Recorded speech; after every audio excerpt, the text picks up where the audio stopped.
লাইফটোত কিমান টকা আছে আপোনাৰ, কিমান সুখ আছে, তাক লৈ বন্ধু বান্ধৱীসকল কেতিয়াও অহংকাৰ নকৰিব। কোনো বস্তুৱে পাৰ্মানেণ্ট নহয়, কেতিয়া খতম হৈ যাব আপুনিও গম নাপাব। যিমান দুখ আহক, পৰিস্থিতি বেয়া হওক, তাক লৈ দুখী হৈ নাথাকিব, কিয়নো এইটোও পাৰ্মানেণ্ট নহয়। আপোনাৰ জীৱনত সময় সকলোৱে ঠিক হৈ যাব, মাত্ৰ নিজৰ ওপৰত বিশ্বাস ৰাখক আৰু কৰ্ম কৰি যাওক। ঘৰৰ ভিতৰত যিমান মন যায় সিমান কান্দক আৰু কান্দি লওক,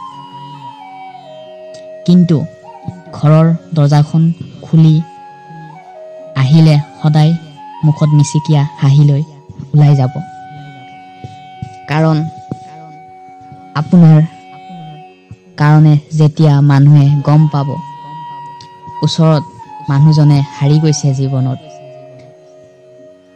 তেতিয়া মানুহে সম্পূৰ্ণ ফাইদা লয়।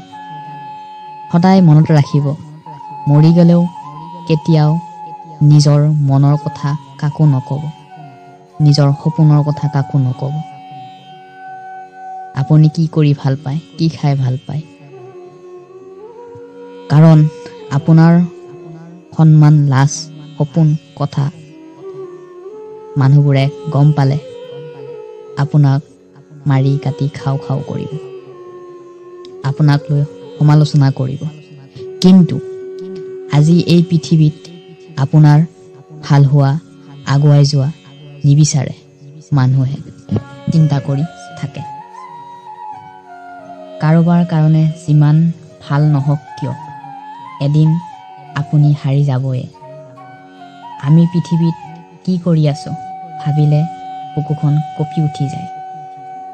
আপুনি আপোন মানুহক যিমান কৰিব, যিমান ভাল পাব, যিমান ভাল কাম নকৰক কিয়, যিমান যত্ন নকৰক কিয়, বেছিকৈ তো চেনি খালে চুগাৰ হয়ে ন। বেছিকৈ আমি যাক ভাল পাওঁ সেইজন মানুহে আমাক আঘাত দিয়ে। এই পৃথিৱীৰ পৰা যোৱাৰ আগে আগে আপুনি আপোনাৰ আপোন মানুহে দুখ দি থৈ যায়। শ্মশানত যোৱাৰ আগতেই লাছটোও আপোনাক জ্বলাই দিয়ে। মৰি গ'লে, মৰি পেলালে আপোনাৰ আপোন মানুহে। সেইকাৰণে নিজতকৈ কাকো আপোন বুলি নাভাবিব, আপুনিয়ে আপোনাক ভাবক।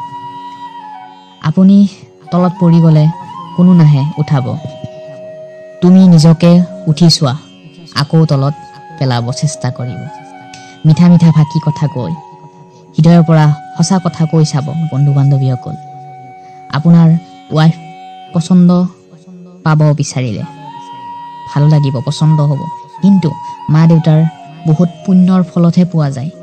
যদি ভগৱানৰ ওচৰত পৰা কিবা বস্তু খোজে, তেনেহ'লে মাক ভালে ৰাখা, মাৰ সপোন পূৰণ হোৱা, ভগৱানৰ পৰা খুজি চাব, পৃথিৱীৰ সকলো দুখ দূৰ হৈ যাব আপোনাৰ।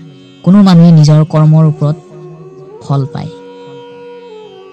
দুখ, কষ্ট, টেনচন, অশান্তি এইবোৰ নিজৰ কৰ্মৰ ওপৰতে পায়, জন্ম পালে নাপায়। জীৱনৰ আগত কোনেও বিদ্যালয় নাই, বিপদৰ সময়ত কোনো মানুহৰ মূল্য নাই। এই সময়তকৈ ডাঙৰ শিক্ষা নহয়। যোনে ধোকা খোৱাৰ পাছতো বেয়া ৰাস্তাত নাযায়, সম্পূৰ্ণৰূপে নিজৰ কৰ্মৰ ওপৰত গুৰুত্ব দিয়ে, এনেকুৱা মানুহক ভগৱানৰ প্ৰিয় হয় অতি। দুখৰ সময়ত ভগৱানৰ কথা ভবা মানুহজনৰ অধিকাৰ নাই। যিয়ে সুখৰ সময়ত ভগৱানক মানে, ভগৱানক কথা ভাবে, তেওঁৰহে অধিকাৰ আছে। এখন ঘৰত সকলো মানুহ থাকিলেই তাক পৰিয়াল বুলি কোৱা নাযায়। এইটোৱে আনটোক বুজি পোৱা, যত্ন লোৱা, কেয়াৰ লোৱা, দুখ সুখবোৰ ভগাই লোৱা, ছাপোৰ্ট কৰা ইজনে সিজনে, সেইজনকহে কোৱা হয়, তেনেকুৱা পৰিয়ালকহে কোৱা হয় সুখী পৰিয়াল। ভগৱানে কয় হৃদয় খুলি উশাহ লওক ভিতৰে ভিতৰে কষ্ট নিদিব নিজক কিছুমান কথা মোৰ ওপৰত এৰি দিয়ক চাব সকলো দুখ কষ্ট আঁতৰি যাব সমাধান কৰিব আৰু নিজকে কেতিয়াও পৃথিৱীৰ সকলো দুখ কষ্টবোৰ দি আঘাত নিদিব ভগৱানৰ ওপৰতো এৰি দিয়ক